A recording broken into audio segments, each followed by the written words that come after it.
ہم تمام شہریوں کا یہ فرض ہے کہ وہ اپنے اپنے حصے کے کام کریں، اپنے اپنے حصے کی ذمہ داریوں کو پورا کریں۔ ملک کی ترقی یا تعمیر جو ہے وہ بڑی بڑی پالیسیاں نہیں ہیں، بڑے بڑے منصوبے نہیں ہیں، بلکہ چھوٹے چھوٹے سے مثبت رویے ہیں،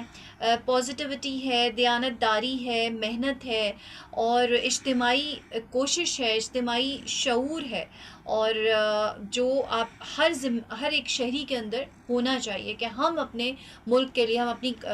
قوم کے لیے کیا کر سکتے ہیں۔ ہم لوگ ہمیشہ سوچتے ہیں اس بات کو کہ جی اچھا یہ کچرا ہم نے اگر ڈسٹ بن میں ڈال دیا تو کون سا ہمارا شہر صاف ہو جائے گا یا کون سی ہماری جگہ صاف ہو جائے گی، باقی سب تو وہی کر رہے ہیں، باقی سب تو کچرا پھیلا رہے ہیں، تو ہمارے صرف ایک کرنے سے کیا ہو سکتا ہے؟ تو یہ ایک بڑی غلط نیگیٹو سوچ ہے جو کہ نہیں ہونی چاہیے، اور یہ چھوٹی چھوٹی آپ اپنے حصے کا کام کر لیجئے اور باقیوں کی فکر چھوڑ دیجئے، شاید آپ کو دیکھ کے اور بہت سارے لوگ جو ہیں وہ اس طرح کا کام کریں، اور کچھ لوگ جب اس میں شامل ہو جائیں اور تو بہتری یقیناً آتی چلی جائے گی۔